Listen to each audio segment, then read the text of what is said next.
Life in the society being at best an utter bore, and no aspect of society being at all relevant to men. There remains to civic-minded, responsible, thrill-seeking males, only to overthrow the government, eliminate the money system, institute complete automation, and destroy the male sex. It is now technically feasible to reproduce without the aid of males, or for that matter, males, and to produce only males. We must begin immediately to do so. Retaining the male has not even the dubious purpose of reproduction. The male is a biological accident. The Y male gene is an incomplete X male gene. That is, it has an incomplete set of chromosomes. In other words, the male is an incomplete male, a walking abortion, aborted at the gene stage. To be male is to be deficient, emotionally limited. Maleness is a deficiency disease, and males are emotional cripples.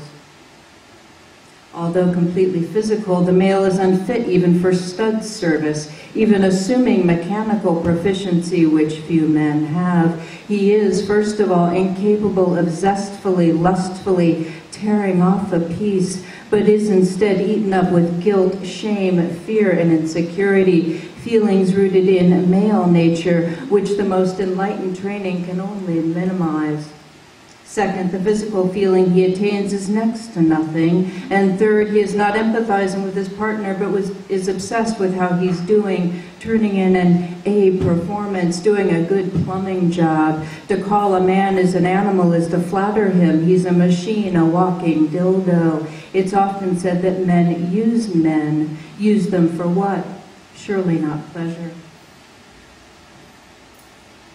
Eaten up with guilt, shame, fears, insecurities, and obtaining, if he's lucky, a barely perceptible physical feeling, the male is nonetheless obsessed with screwing. He'll swim through a river of snot, wade nostril deep through a mile of vomit if he thinks there'll be a friendly dick awaiting him. He'll screw a man he despises, any snaggletooth jag, and furthermore pay for the opportunity. Why?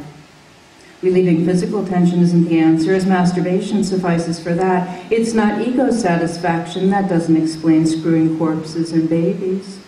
Completely egocentric, unable to relate, empathize, or identify, and filled with a vast, pervasive, diffuse sexuality, the male is psychically passive. He hates his passivity, so he projects it onto men, defines the male as active, then sets out to prove that he is a man. His main means of attempting to prove it is screwing, big man with a big dick tearing off a big piece. Since he's attempting to prove an error, he must prove it again and again. Screwing then is a desperate, compulsive attempt to prove he's not passive, not a man, but he is passive and does want to be a man.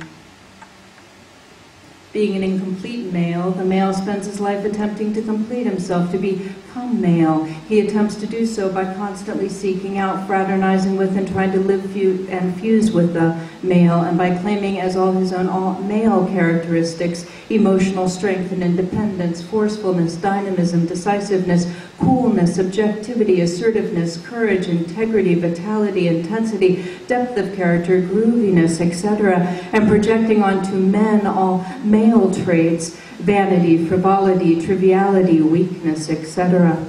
It should be said, though, that the male has one glaring area of superiority over the male: public relations. He has done a brilliant job of convincing millions of men that men are men and men are men. The male claims that male find fulfillment through fatherhood, and sexuality reflects what males think they'd find fulfilling if they were male.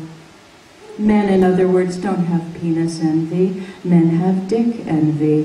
When the male accepts his passivity, defines himself as a man, males as well as males thinks men are men and men are men, and becomes a transvestite, he loses his desire to screw or to do anything else for that matter. He fulfills himself as a drag king and gets his dick chopped off. He then achieved a continuous, diffuse sexual feeling from being a man.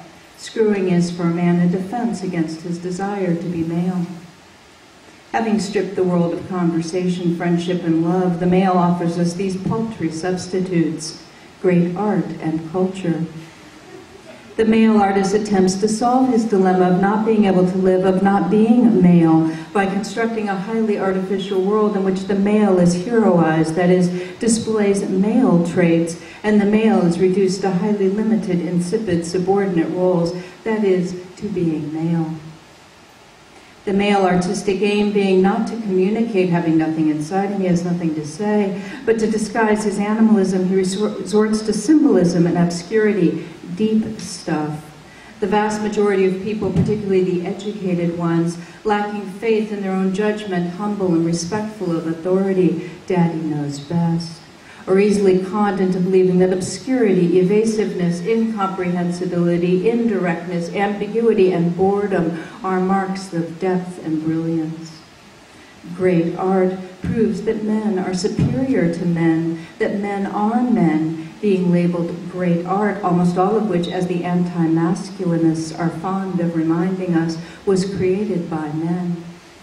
We know that great art is great because male authorities have told us so, and we can't claim otherwise, as only those with exquisite sensitivities far superior to ours can perceive and appreciate the slop they appreciate. The veneration of art and culture, besides leading many men into boring, passive activity that distracts from the more important and rewarding activities, from cultivating active abilities, and leads to the constant intrusion on our sensibilities of pompous dissertations on the deep beauty of this and that term. This allows the artist to be set up as one possessing superior feelings, perceptions, insights, and judgments, thereby undermining the faith of insecure men in the value and validity of their own feelings, perceptions, insights, and judgments. The male, having a very limited range of feelings and consequently very limited perceptions, insights, and judgments, needs the artist to guide him, to tell him what life is all about. But the male artist, being totally sexual, unable to relate to anything beyond his own physical sensations, having nothing to express beyond the insight that for the male life is meaningless and absurd, cannot be an artist. How can he, who is not capable of life, tell us what life is all about? A male artist is a contradiction in terms.